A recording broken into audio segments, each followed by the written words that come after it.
Pakistan Army Chief is essentially dog whistling to the jihadists who are operating in Kashmir, within Kashmir, outside Kashmir, and to the pan-Islamic terror groups.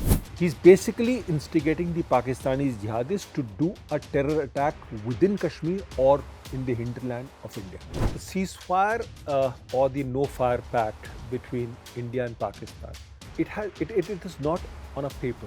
It's just a verbal ceasefire. India has made it very clear that no terror attack will go unanswered. Pakistan is a $400 billion economy. India is a $4 trillion economy. The two just don't match. India-U.S. relations are very strong. The relations are very close. They represent the two natural allies and the two largest democracies. Quad is alive and kicking.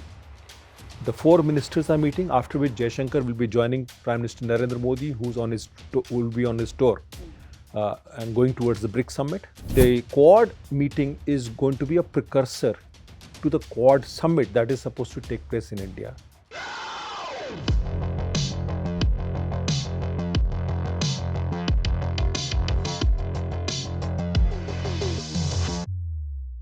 Hello and welcome. You're watching Hindustan Times and my name is Aisha Varma. Over the weekend, Pakistan's army chief took a hardline stance on Kashmir, blamed India for a suicide bomb attack, and seemed to openly support terrorism on India's soil.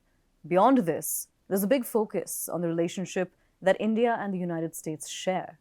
It's because of the recent ceasefires and upcoming developments. To discuss this, we have Mr. Shishir Gupta, the executive editor of Hindustan Times, joining us. Sir, namaskar. Sir, what the Pakistan Army chief said, Field Marshal Asim Munir, essentially, and I want to quote what he said. He was speaking at the Pakistan Naval Academy in Karachi. He said, what India terms as terrorism is in fact a legitimate struggle as per international conventions. What do you make of this statement? Pakistan Army Chief is essentially dog whistling to the jihadists who are operating in Kashmir, within Kashmir, outside Kashmir, and to the pan-Islamic terror groups who are still alive and kicking in Pakistan. Now, there is a certain chronology to the entire event. And when you see that, then you see the method in this entire play, the terror play that he's doing. You see, on March 11, 2025, there is an attack on Jafar Express at Bolan Pass by the Balochistan Liberation Army. They claim the attack, right? In which 68 odd people die, including some 33 terrorists in that, and there's some people who are injured in that. There's a hostage operation, there's an entire thing, and the Pakistan Army ultimately does a counter operation, and that's, and the entire matter gets sorted out. After that, Pakistan blames India for the Jafar Express attack. India obviously denies, because that's a fact. India has nothing to do with that attack or anything that happens in Pakistan. Absolutely. Subsequently, then you see that on April 16th, a month after the Jafar Express attack, Asim Munir, who that time is just an army chief of Pakistan, makes a statement before the Pakistan overseas or the Pakistan NRIs. He says three things.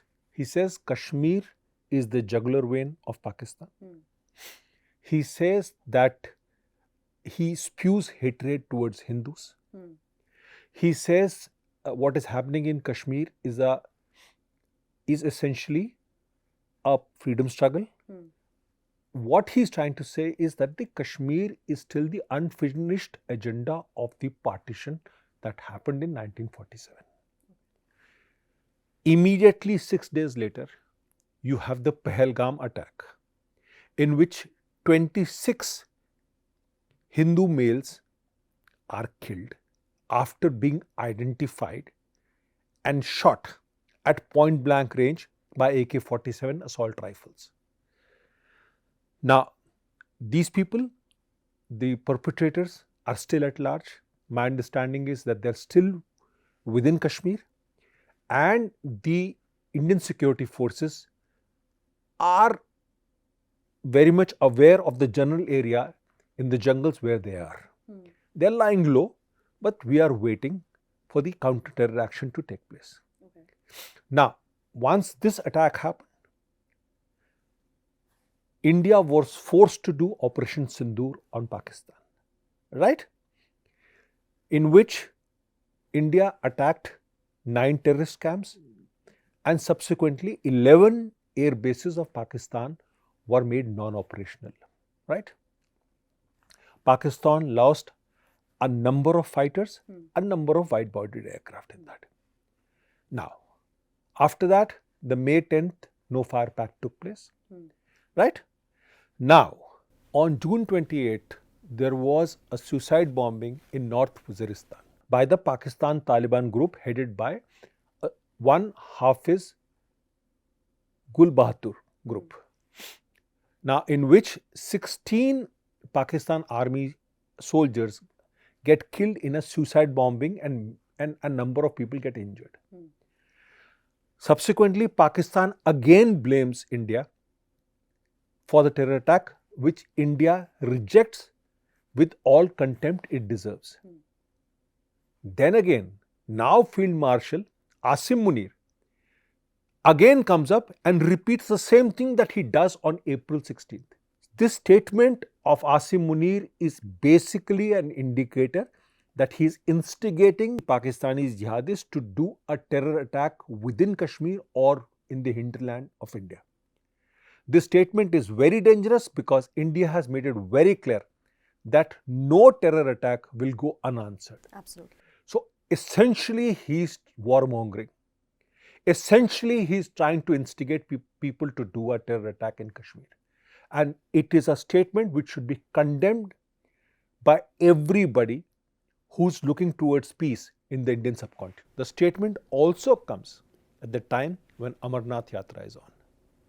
So, Asim Munir is playing the jihad game, and he's making it open, he's being blatant about it.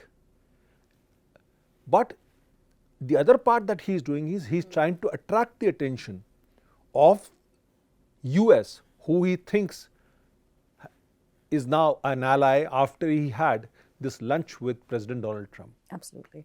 So, speaking of Operation Sindoor, there is a recent controversy that has come to light after an Indian defense attaché in Indonesia made a statement saying that we lost jets because they were only told to target terror infrastructure. The Indian embassy has come out with their own statement saying that these remarks were taken out of context. What do you make of these statements, and what kind of impact could it have? The statement is made by a person who is of the rank of a captain, which is equivalent to a colonel. The statement is way beyond his pay grade, first of all. Second thing, he came to India, the said officer, when Indonesian President Subianto had come as the chief guest of the 2025 Republic Day. After that, he has not been in India. So, I do not know how come this naval officer knows what he claims to know. Second thing, let me be very clear on this. The DGMO of Air Headquarters, Air Marshal A.K. Bharti, during Operation Sindoor had said that losses are in every operation, but what you look at is at the result, right? Now, let me tell you very clearly, whatever has happened during Operation Sindoor is known by people you can count on your fingertips. This is on need-to-know basis. This is a classified information. And definitely, this naval officer does not know about it. And the naval headquarters, I'm told, has taken a very dim view of the entire situation. Okay. Also, what is interesting is that while the naval officers chose to answer a question which was based purely on the Pakistan narrative, the Pakistan defense attaché did not attend that conference. So we were earlier speaking about the statement made by the Pakistan Army chief. That came just a few days after he was hosted by the United States President Donald Trump.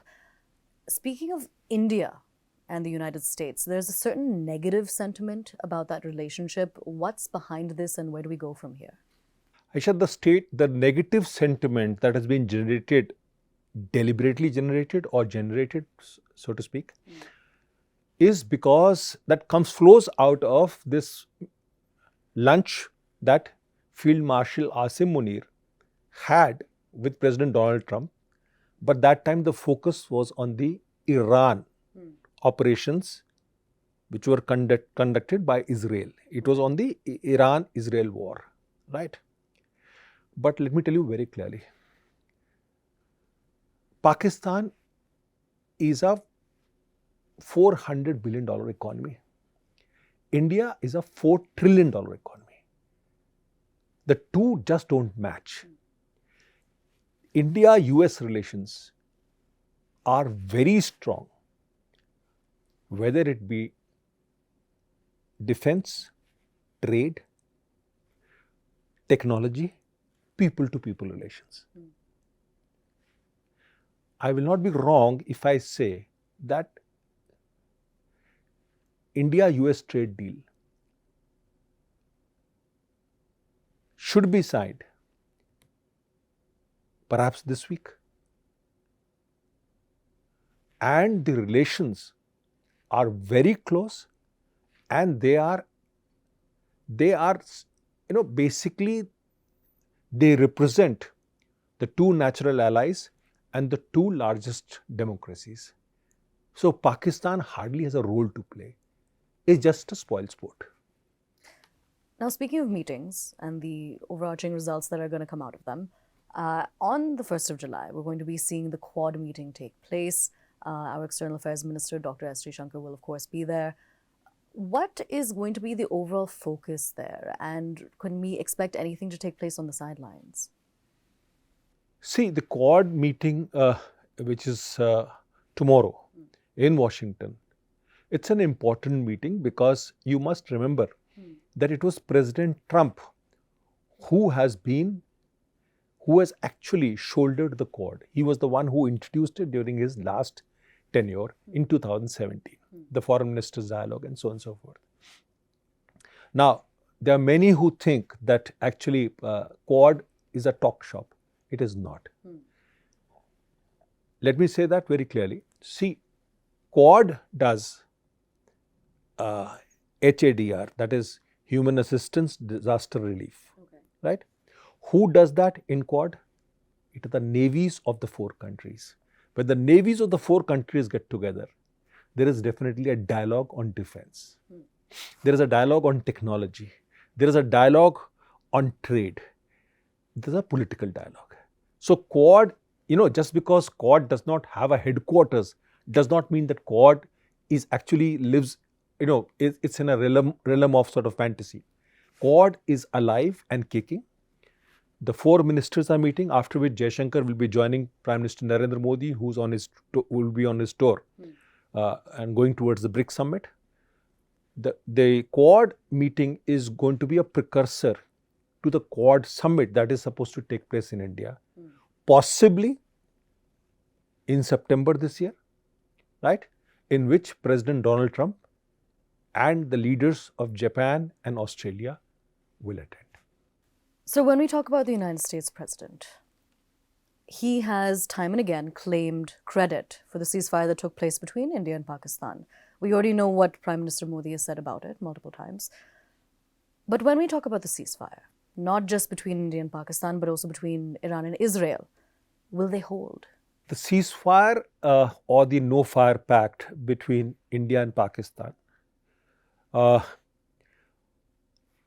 it is not on a paper. It's just a verbal ceasefire where the Pakistan DGMO calls the Indian DGMO at 3:35 p.m. on May 10th and says that we will not fire.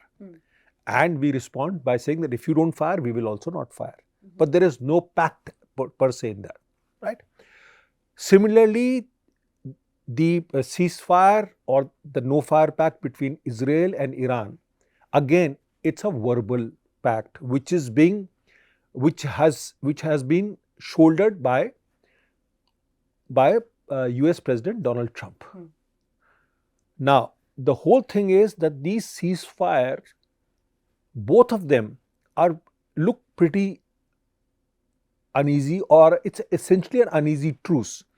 Because what happens if there is a terror attack in Kashmir after what Asim Munir has spoken, right, at the Pakistan Naval Academy? Now, India will be forced to retaliate. So the ceasefire goes for a toss, right? Similarly, what happens if Iran, because as it is, there are these to and fro's between the Iranian Ayatollah Khamenei and US President Donald Trump, right? So what happens that one day the Ayatollah wakes up and decides to do a missile attack on Israel. Again, there'll be a retaliation. Again, Middle East will be on a boil. So these are very uneasy truths. These are very uneasy situations that we are actually right now facing on both sides. Why? Because Pakistan continues to spew hatred towards India, just as Iran is not backing down on Israel. So the two are different, but anything can happen, and the situation, seriously, is quite tense because Operation Sindoor is not over. And the Israel and Iran continue to be die-hard enemies. Sir, thank you so much for speaking to us, giving us an analysis of these recent geopolitical developments. We will, of course, continue to track them. But with that, it's a wrap. Do stay tuned to Hindustan Times for more.